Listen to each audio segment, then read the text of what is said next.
मित्रों नमस्कार। आज हम चरक चिकित्सा स्थान का 13वां अध्याय पढ़ रहे हैं और ये उदर चिकित्सा है।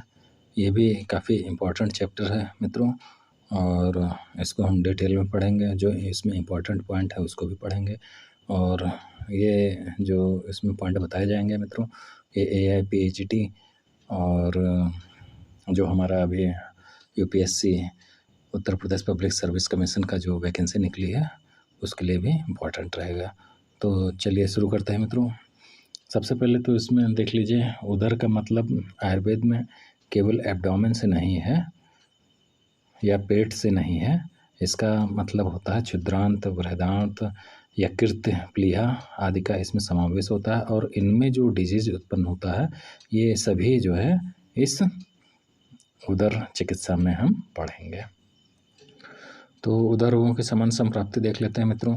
इसमें हम जनरली जानते ही हैं कि जो उदर रोग होता है उसका मूल कारण होता है अग्नि जो हमारी होती है, जठराग्नि जो होती है, उसमें कोई दोष उत्पन्न हो जाए या तीव्र हो जाए या मंद हो जाए, या मतलब कुल मिला के समान न रहे, तो उसकी वजह से होते हैं। और फिर इसमें जो इम्पोर्टेंट पॉइंट है उसको देख लेते हैं। ये यहाँ पे जो हाईलाइट किया गया है उसमें बताया गया है कि जो इसमें संचित दो समूह होते हैं वो प्राणवायु हमारी ऊपर वाली वायु होगी, और जो पाचक अग्नि होती है या हम कह सकते हैं जठराग्नि जो होती है, और जो अपान वायु होती है, इनमें विशेष रूप से जो है ये विशेष रूप से दूषित होते हैं। और ये जब दूषित हो जाते हैं तो ये ऊपर के मार्गों को रोक कर जो है डिजीज उत्पन्न करते हैं। और ये जो दोष जो होता है उदर रोगों में, जो दोष होते हैं वो कहाँ संचित होते हैं, कई बार क्वेश्चन पूछा गया है। तो ये जो आश्रय लेते हैं ये त्वचा एवं मांस के बीच में आश्रय लेते हैं। और अब उदर रोगों का जो है निदान देख लेते हैं मित्रों। तो इसमें जो इम्पोर्टेंट पॉइंट है केवल वही बताया जा रहा है आपको यहाँ पे, नहीं तो वीडियो काफ़ी लंबी हो जाती है।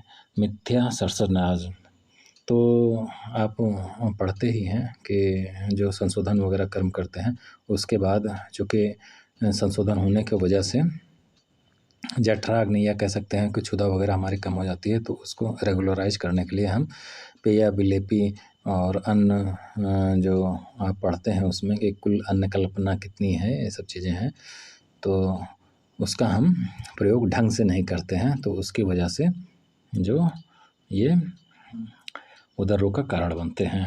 और दूसरा क्या है इसमें, प्लीहा अर्शो ग्रहणी दोष कर्षणात्। क्या है इसमें कि जो प्लीहा है, अर्श है, ग्रहणी है, रोग है, इसकी वजह से जो हमारा शरीर अत्यंत कमज़ोर हो जाता है, तो उसकी वजह से भी उदर रोग उत्पन्न हो जाते हैं। और तीसरा सबसे इम्पोर्टेंट पॉइंट इसमें है पापम कर्मम च कुर्वताम, मतलब जो पाप कर्म हम करते हैं उसके वजह से भी जठराग्नि मंद पड़ जाती है और उदर रोग उत्पन्न होते हैं। तो देखिए यहाँ पे पाप कर्म की वजह से जो 3 डिजीज़ होते हैं, कर्म अगर हम करते हैं तो उससे 3 रोग उत्पन्न हो सकते हैं। पहला क्या है, स्वित्र है या कुष्ठ है, दूसरा उदर रोग हो गया आपका, और तीसरा जो है कृमिज शिरो रोग है। तो ये इसमें 3 इम्पोर्टेंट पॉइंट थे जो आपको बता दिए गए हैं। आगे चलते हैं।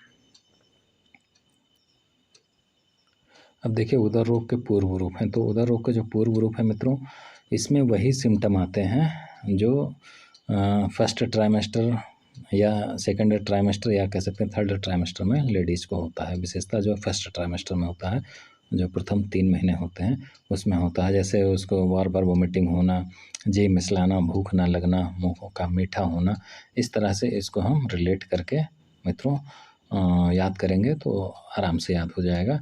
और इसमें जो ये दिया हुआ है रजिजन्न वलिनासा इति लिंगम, मतलब जो इसमें जो वलियाँ होती हैं या कह सकते हैं कि जो वलय होते हैं या रेखाएं होती हैं पेट पे, या कह सकते हैं जनरल भाषा में जो सिकुड़न वगैरह होती है, वो इसमें नष्ट हो जाती है। क्योंकि जब लेडीज़ का पेट जो एक्सटेंड हो जाता है यूट्रस बढ़ने की वजह से, तो उसमें जो रेखाएं होती हैं वो नष्ट हो जाती हैं, वही कहा गया है इसमें। और बाकी सारे सिम्टम हैं उसी से रिलेट कर लीजिएगा। आगे बढ़ते हैं। अब देखिए उदर रोगों की संप्राप्ति इसमें बताई गई है, इस काफ़ी इम्पोर्टेंट है ये। तो जो उदर प्रदेश में संचित हो वात आदि दोष स्वेदवाही तथा जलवाही स्रोतों को रोककर प्राणवायु, जठराग्नि तथा पानवायु को दूषित करते। कहने का मतलब जो उदर प्रदेश में जो संचित हुए हैं वात आदि दोष, जो या कह सकते हैं कि दूषित हो गए हैं या बढ़ गए हैं, घट गए हैं, उनकी वजह से स्वेदवाही और जलवाही जो स्रोत हैं, वो लिखा हुआ है देखिए, स्वेद अम्बुवाहिनी दोषः स्रोतास्य संचितः। तो ये जो होता है, तो इसमें दूषण किस चीज़ का हो रहा है, किन स्रोतों का दूषण हो रहा है, ये क्वेश्चन पूछा जाता है। तो स्रोतवाही हो गए और दूसरा जलवाही हो गए। जबकि मित्रों ज्वर में ध्यान दीजिएगा, ज्वर में जो स्रोत जो दूषित होते हैं वो कौन कौन से होते हैं। स्वेद तो देखिए दोनों में कॉमन है, स्वेद स्रोत इसमें भी दूषित हो रहा है, उसमें भी हो रहा है, लेकिन उसमें जो दूसरा है वह रसवाही स्रोत है, रसवाह स्रोत होते हैं जो दूषित होते हैं, जबकि इसमें जलवाह स्रोत दूषित होते हैं। ये इंपॉर्टेंट पॉइंट था मित्रों, इसको जो है आपको बताया गया है। वही है, इनके स्रोतों के मूल बताए गए हैं, क्या है उदक वाही स्रोतों के मूल आप जानते ही हैं, तालु और कुलुम होते हैं, और स्वेद के जो स्रोत होते हैं, स्वेदवाही स्रोतों के जो होते हैं वो मेद उसका मूल होता है। ये सब चीज़ आप पढ़ते ही हैं, जनरल चीज़ें हैं, बस थोड़ा सा एक बार रिमाइंड कर लीजिएगा इसको। और इसमें देखिए उदर रोगों की संख्या में संप्राप्ति बताई गई, उदर रोगों की संख्या जो बताई गई है वो कितने प्रकार के होते हैं, वो 8 प्रकार के होते हैं मित्रों। वातोदर, पित्तोदर, कफोदर, सन्निपातोदर, प्लीहोदर और कफोदर, छतोदर और जलोदर। तो देखिए इसमें मित्रों थोड़ा सा वेरिएशन है सुश्रुत और हमारे चरक जी में और भाव प्रकाश वगैरह में, उसको हम थोड़ा सा यहाँ पे देखते हैं। तो यहाँ पे हम देख लेते हैं मित्रों, देखिए संख्या में उदर रोग जो है वो सुश्रुत ने भी 8 ही स्वीकार किए हैं, किंतु जो है सुश्रुत ने डिफरेंस क्या दिया है, जो छतोदर चरक ने कहा है उसको सुश्रुत ने आगंतुज उदर रोग कहा है। और दूसरा जो यकृत में जो रोग होता है उसको इन्होंने प्लीहोदर में ही शामिल कर लिया है। बस यही 2 मेन अंतर हैं सुश्रुत और चरक में। आगे बढ़ते हैं मित्रों, ये सब कोई इम्पोर्टेंट नहीं है। वातोदर के लक्षण वगैरह ये जनरल लक्षण होते हैं, जो वात के जनरल लक्षण होते हैं वही होते हैं। आगे बढ़ते हैं, कफोदर में भी वही है, शुक्लत्वम वगैरह जो कफ के लक्षण होते हैं। अब देखिए यहाँ पे इम्पोर्टेंट आ गया है सन्निपातोदर निदान एवं संप्राप्ति। इसमें देखिए ये जो कोटेशन है काफ़ी इम्पोर्टेंट है। स्त्री दात्रेश्र रजो रोम बड़े मूत्र अस्थि नखानाद भी। क्या है इसका मतलब, स्त्री द्वारा दिए हुए रज, रोम, मल, मूत्र, अस्थिनख आदि पदार्थों को किसी भोज्य पदार्थ के साथ खा लेता है तथा अथवा मंद विषयों का सेवन कर लेता है तो उनसे प्रकोपित वात आदि तीनों दोष धीरे धीरे कोष्ठ से संचित होकर मनुष्य के शरीर में सन्निपातिक उदर रोग को उत्पन्न कर देते हैं। तो काफ़ी इंपॉर्टेंट चीज़ें हैं जो आज भी गाँव देहातों में जो स्त्रियाँ होती हैं, रज वगैरह है या जो आर्तो होता है उसको पुरुष को बस में करने के लिए उसके भोजन पदार्थ में मिला के खिला देती हैं। ये बहुत पुराने ज़माने में होता था, अभी भी कहीं कहीं इंटीरियर में होता है, तो ये ध्यान देना है। ये जो है सन्निपातोदर इसी कारण से उत्पन्न होता है।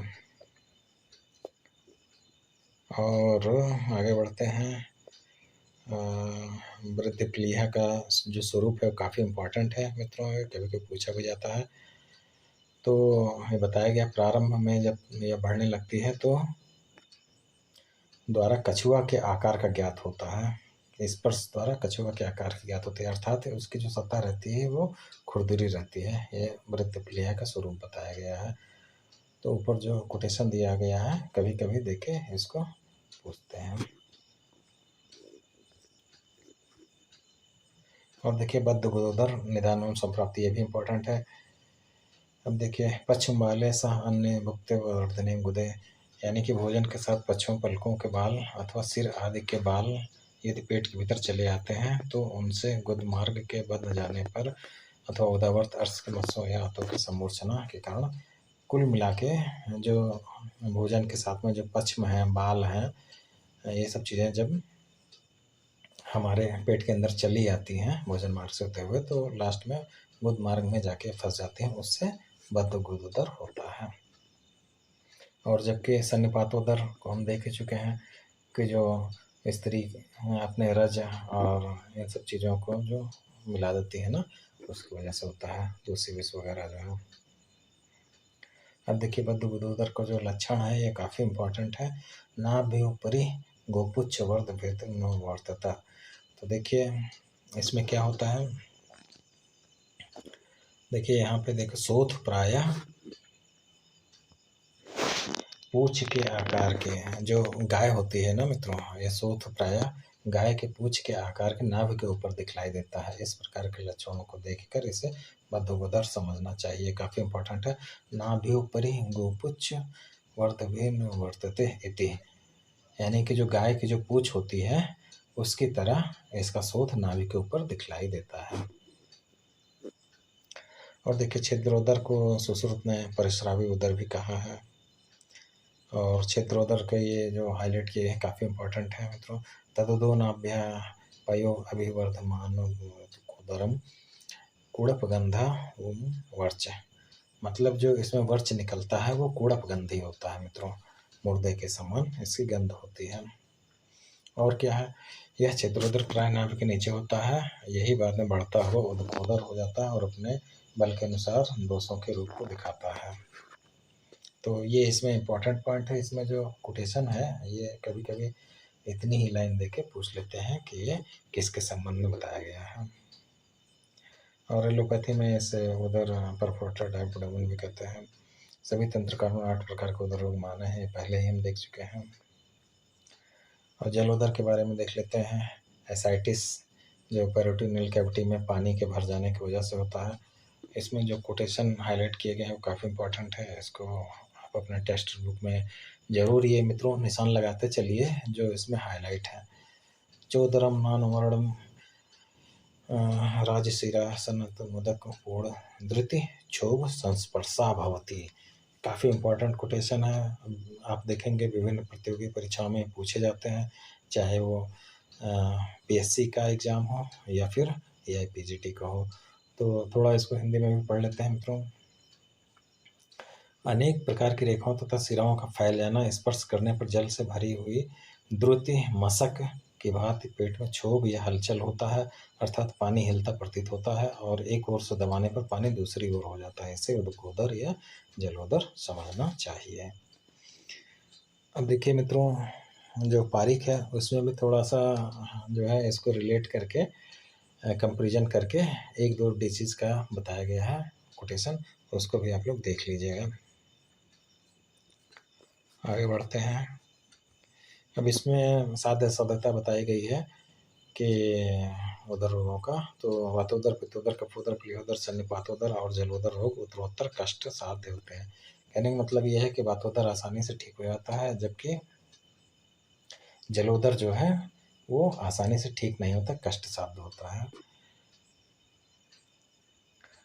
अब देखिए बद्धकोदर रोग पच्छ 15 दिन से अधिक रह जाने पर रोगी का अभाव कर देता है, अर्थात रोगी को मार देता है। उदर रोगों के असाध्य लक्षण, जिसकी मूत्रेंद्रियां टेढ़ी हो गई, देखिए मित्रों ये भी काफ़ी इंपॉर्टेंट है। कुटिल उपस्थ सुनाक्षम कुटिल उपस्थ, कुटिलो उपस्थ मतलब उपस्थ से क्या मतलब है, हमारी मूत्रेंद्रियां, और कुटिल हो जाए मतलब टेढ़ी मड़ी हो जाए, जिसकी मूत्रेंद्रियां टेढ़ी हो जाए उसके उदर रोगों को असाध्य समझना चाहिए, इतना इसमें इम्पोर्टेंट है। देखिए वातोदर की चिकित्सा बताई गई है, तो क्या है इसमें, सर्वप्रथम स्नेहन करना चाहिए, उसके बाद स्वेदन करना चाहिए, फिर क्या करना चाहिए, स्नेह युक्त विरेचन देना चाहिए। इस तरह का इसमें क्रम है चिकित्सा का, ये भी इम्पोर्टेंट है। इसके साथ दूध भी पीना चाहिए। अब देखिए उदर रोगों में पथ्य बताया गया है दूध, और जल भी पथ्य बताया गया है, तो इसको भी देख लीजिएगा।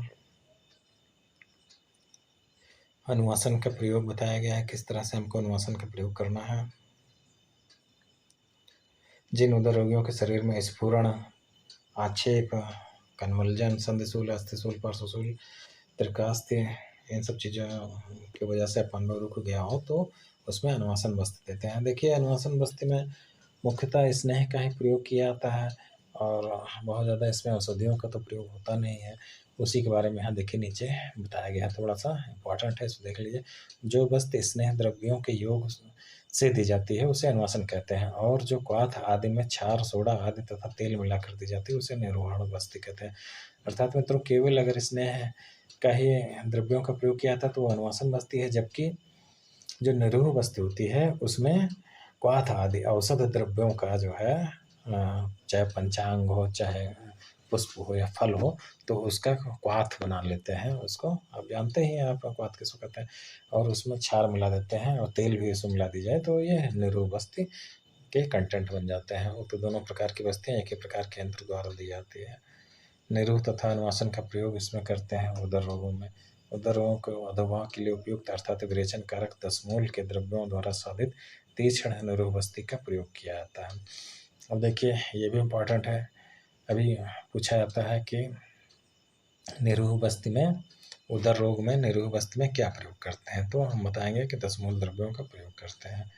फिर क्या करते हैं, वातनाशक अम्ल, कांजी आदि द्रव्यों द्वारा पकाए गए तथा एरंड, रेड़ी तेल या तिल तेल मिश्रित द्रव्यों से अनुवासन बस्ती देते हैं। तो अनुवासन बस्ती में देखिए क्या हम प्रयोग कर रहे हैं, वातनाशक अम्ल प्रयोग कर रहे हैं, कांजी आदि द्रव्यों द्वारा पकाए गए एरंड तेल या तिल तेल का हम अनुवासन बस्ती में प्रयोग करते हैं। तो क्वेश्चन अब ये पूछा जाता है कि उदर रोगों में जो हम निरूह बस्ती देते हैं उसमें क्या क्या मिलाते हैं, तो सीधी सी बात है इसमें 10 मूल का प्रयोग किया जाता है और अनुवासन बस्ती में एरंड का प्रयोग किया जाता है। बस इतना ही पूछते हैं। अब देखिए यहाँ पे हमको बताया गया है कि किसमें हमको विरेचन नहीं देना है। दुर्बल है, स्थविर है, वृद्ध है, बालक है, सुकुमार है, इन सब रोगों में जो है विरेचन हमको नहीं देना है। आगे बढ़ते हैं मित्रों। देखिए काफ़ी इम्पोर्टेंट आ गया है, वमन के अयोग्य रोगी किनमें हमको वमन नहीं कराना। पहला तो देखिए तिमिर है, नेत्र रोग या धुंध, और गुल्म है दूसरा, और तीसरा है 8 प्रकार के उदर रोगों से पीड़ित। कहने का मतलब 3 ऐसे रोग हैं जिसमें हमको वमन नहीं कराना। पहला तिमिर, दूसरा गुल्म और तीसरा है ये उदर रोग जो 8 प्रकार का होता है। अब देखिए सुश्रुत में इसे दूसरे उदर कहा गया है।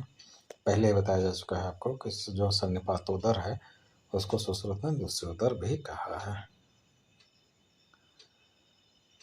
अब देखिए इसमें प्लीहोदर का जब हम मर्म पढ़ते हैं तो उसमें जो वेधन कर्म बताया गया है कि कहाँ कहाँ पे वेधन कर्म करना चाहिए, किन किन रोगों में, तो वहीं पे खास तौर से हमको पढ़ाना चाहिए डिटेल में, लेकिन यहाँ भी देख लेते हैं। तो प्लीहोदर का जो चिकित्सा बताया गया है वो क्या बताया गया है कि बाहीं जो हमारा लेफ्ट हैंड होता है, बाएं बाहु में सिरा का वेधन करना चाहिए। ये देखिए यहाँ कोटेशन भी काफ़ी इंपॉर्टेंट है, बाह में चा बाधित सिराम, इसको हम जानते ही हैं जनरली। प्लीहा में जो है बाएं बाहु में वेधन किया जाता है, और जबकि यकृत का विकार होता है तो उसमें, चूँकि यकृत हमारा जो है राइट साइड में होता है इसलिए दाहिने हाथ की जो बाहु होती है उसका वेधन करते हैं।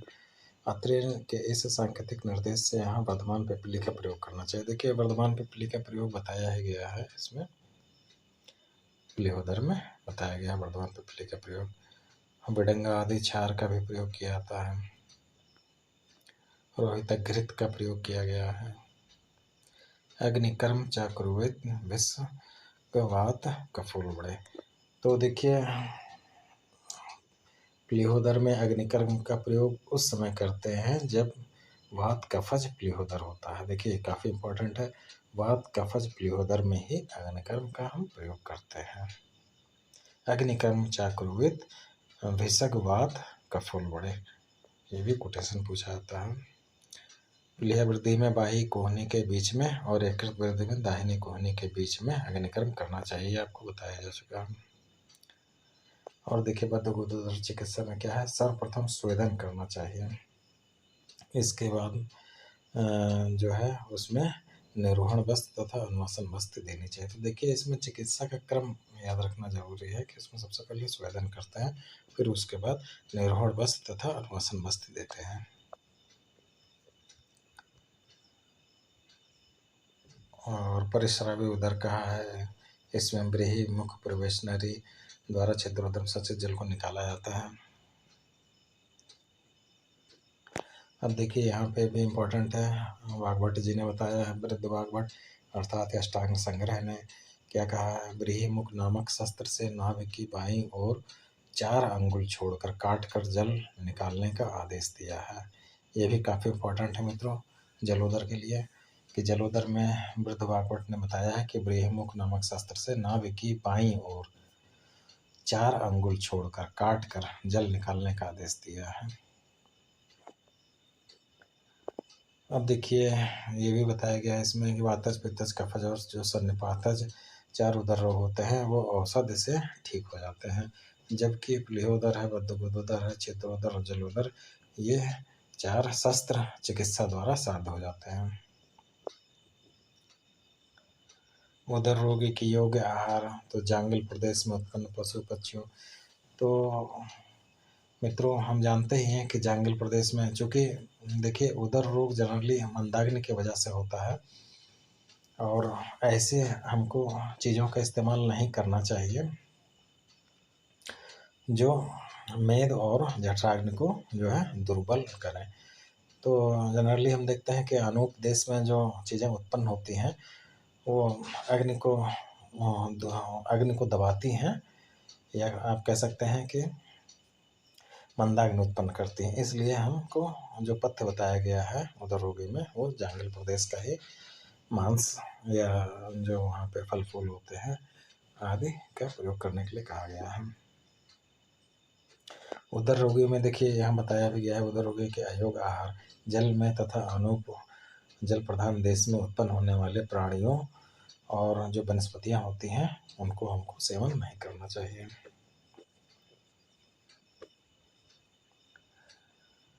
हम देखिए पंचकुल घृत का भी प्रयोग बताया गया है, नागरादि घृत का भी प्रयोग बताया गया है। देखिए इसमें इम्पोर्टेंट है सोठ इसमें होता है, नागर से आप समझते ही हैं, चित्रक घृत है, पटोलादि चूर्ण है, गवाक्षयादि चूर्ण है और जो नारायण चूर्ण है, ये काफ़ी इम्पोर्टेंट है मित्रों। ये बहुत बार प्रतियोगी परीक्षाओं में आपने इस पे क्वेश्चन बनते हुए देखा होगा। देखिए नारायण चूर्ण का जो मुख्य कंटेंट होता है वो सप्तला है, ये ध्यान रखिएगा आप कि नारायण चूर्ण का मुख्य कंटेंट सप्तला है। और देखिए इसका अनुपान काफ़ी इम्पोर्टेंट है, इसको आप जनरली जानते भी होंगे लेकिन फिर भी एक बार यहाँ देख लीजिए। नारायण चूर्ण के अनुपान व्यवस्था, उदर रोगी इस चूर्ण को माठा के साथ पिए, उदर रोग में नारायण चूर्ण को मट्ठा के साथ दिया जाता है। गुल्म रोग में पीड़ित व्यक्ति बेर के क्वाथ के साथ पिए। तो देखिए गुल्म भी जो है गोलाकार होता है, स्फेरिकल शेप का होता है गुल्म, और ये बेर भी जो है गोल होता है। तो इससे रिलेट करके हम याद कर सकते हैं कि गुल्म रोग में बेर के क्वाथ के साथ नारायण चूर्ण का हम प्रयोग करते हैं। वायु के कारण जब कोष्ठ बदलता होता है तो मदिरा के साथ, वात रोग में प्रसन्ना के साथ, मल के सूख जाने पर दही के पानी के साथ, अर्श रोग में दाडिम के स्वरस के साथ, परिकृत नामक रोग में वृक्षामूल के साथ, अजीर्ण में गुनगुने जल के साथ। ये इम्पॉर्टेंट है मित्रों, इसको आप एकदम कंठस्थ होना चाहिए। देखिए जो कुछ इम्पॉर्टेंट चीज़ें हैं वो एकदम से हमको याद होना चाहिए, इसमें कन्फ्यूजन नहीं क्रिएट होना चाहिए, नहीं काफ़ी टाइम जो है एग्जाम में बर्बाद हो जाता है।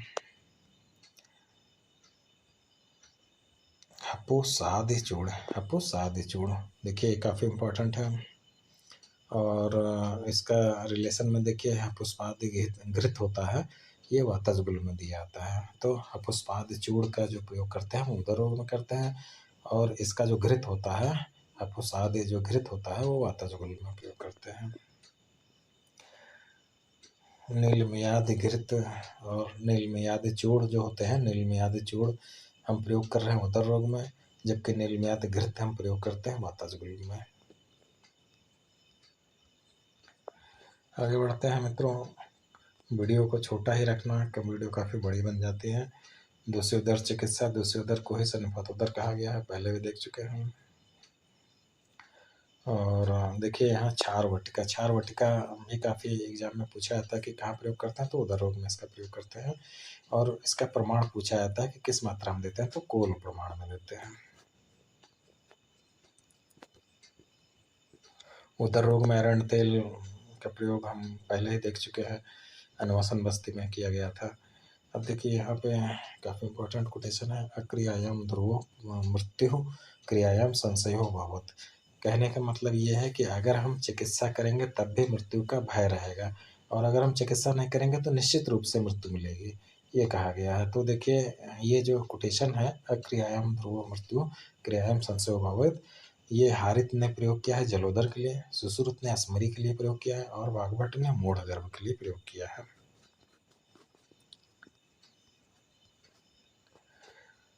और देखिए बदोदर चतोदर में शस्त्र कर्म वगैरह बताया गया है, इसको हम सुश्रुत संहिता में डिटेल से पढ़ते ही हैं। फिर भी देख लेते हैं यहाँ सुलझाकर छिद्रोद कारण आंत में जहाँ जहाँ छेद हो गया वहाँ वहाँ काले बड़े चिमटों से कटवा दें। अब देखिए थोड़ा सा इम्पोर्टेंट है कोटेशन, पूछा जाता है इसलिए इसको देख लेते हैं। बहुशः शंख गृहीतेनाम ज्ञात्वा चित्वा पिपीलिकान, क्या है इसका मतलब? चूँकि जो छिद्रोदर होता है उसमें आंत में छेद हो जाते हैं और जब हम इसको चींटियों से कटवाते हैं तो वहाँ पे सूजन हो जाती है और वो छेद बंद हो जाता है। वही यहाँ से लॉजिक लिया गया, वही कहा गया है कि जो उत्पन्न स्थिति है मतलब आंतों को सुलझा कर छिद्रोदर के कारण आंत में जहाँ जहाँ छेद हो गया है वहाँ वहाँ काले बड़े चिमटों से कटवा दें। अब देखिए काफ़ी इम्पोर्टेंट है और ये प्रतियोगी परीक्षा में पूछा जाता है कि चूटों से या पिपलिकाओं से कटवा कर कहाँ पर चिकित्सा किया था, तो हम बताएंगे छिद्रोदर में किया जाता है। अब ब्रीहिमुख का प्रयोग करते ही हैं इसमें। तो मित्रों इस तरह से चरक चिकित्सा स्थान का ये जो त्रयोदश अध्याय है हमारा उदर रोग, ये कंप्लीट हो गया है और इसमें कोई भी इम्पोर्टेंट क्वेश्चन है कोटेशन है उसको छोड़ा नहीं गया है मित्रों। धन्यवाद।